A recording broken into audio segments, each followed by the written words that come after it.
అది మాజీ CM YS Rajasekhar Reddy కుటుంబం. అన్న జగన్ మాజీ ముఖ్యమంత్రి, చెల్లి షర్మిల ఏపీసీసీ అధ్యక్షురాలు. వైఎస్ ఎంతో హుందాతనమున్న నాయకుడు, చిత్తశుద్ధితో రాజకీయాలు చేసిన నేత. మాట్లాడే ప్రతి మాట ఆచితూచి మాట్లాడేవారు. ఎక్కడ విమర్శకులకు ఎగతాళి కావడానికి అవకాశం ఇచ్చేవారు కాదు. అందుకు భిన్నంగా జగన్ షర్మిల ఇద్దరు కన్ఫ్యూజన్ కహానీలుగా తయారయ్యారు. ఏం మాట్లాడుతున్నారో ఎందుకు మాట్లాడుతున్నారో అర్థం కాదు. ఏమాత్రం జనరల్ నాలెడ్జ్ లేకుండా డైలాగులు వదిలేస్తారు. మామూలు జనంలో కూడా వాళ్ళు పచులనైపోతున్న సంగతిని గ్రహించలేకపోతున్నారు. జగన్ సీఎంగా చేసినప్పటికీ అందుకు తగ్గట్టుగా అవగాహన పెంచుకోలేకపోయారు. తాజాగా విజయవాడ వరదలపై జగన్ షర్మిల వదిలిన డైలాగులతో వాళ్ళే అభాస పాలవుతున్నారు.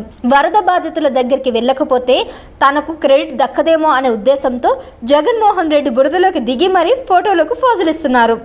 ఈ క్రమంలో తనకు ఉన్న కొద్దిపాటి పరువును కూడా తానే తీసుకుంటున్నారు.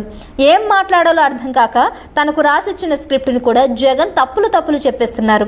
విజయవాడలో పలు ప్రాంతాలు మునిగిపోవడానికి కారణమైన బుడమేరు వాగును నదిగా పేర్కొంటూ తాజాగా జగన్ చేసిన వ్యాఖ్యలు ఇప్పుడు ఆశ్చర్యానికి గురి చేస్తున్నాయి. ఇదెక్కడ కొత్త నది అంటూ అంతా ముక్కున వేలేసుకుంటున్నారు. బుడమేరు నది, ఆ నదిపైనున్న రెగ్యులేటర్ 11 గేట్లు ఎత్తకపోతే చంద్రబాబు ఇల్లు మునిగిపోతుందని రాత్రికి రాత్రే ఎత్తేశారు.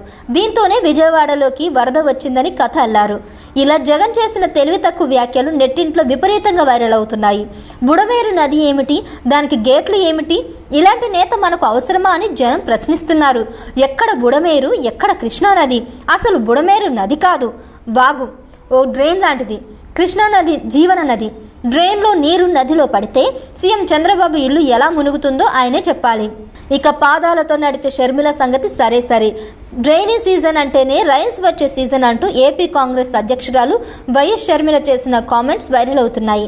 విజయవాడలో పర్యటించిన షర్మిల మీడియాతో మాట్లాడుతూ ఈ వ్యాఖ్యలు చేశారు. అంతే, నెటిజన్లు ఈ వీడియోను తెగ షేర్ చేస్తూ సోషల్ మీడియా వేదికగా విపరీతంగా ట్రోల్ చేస్తున్నారు. గతంలో కూడా ఆమె పాదయాత్ర అంటే పాదాల మీద నడిచే యాత్ర అని చెప్పి నవ్వుల పాలైన విషయం తెలిసిందే. అదేం లాజిక్ రా బాబు అని జనం తలలు పట్టుకుంటున్నారు. ఆ తర్వాత కూడా షర్మిల తీరు మారలేదు. పబ్లిక్ డొమైన్లో ఏం మాట్లాడుతున్నానో రివ్యూ చేసుకోలేదు. నోరు తెరిస్తే ఆమె ఎక్కడ నవ్వుల పాలవుతారేనో అని కాంగ్రెస్ జనం తెగ టెన్షన్ పడుతున్నారు. మధ్యలో ఒకసారి ఆడపిల్ల పుట్టగానే ఈడపిల్ల కాదు ఆడపిల్ల అంటూ వ్యాఖ్యానించిన వీడియో కూడా గతంలో బాగా ట్రోల్కి గురైంది. మరి వాళ్ళిద్దరూ ఎప్పుడు తెలుసుకుంటారో ఏమో మరి. Please subscribe to KTV Telugu. KTV Telugu. KTV Telugu channel.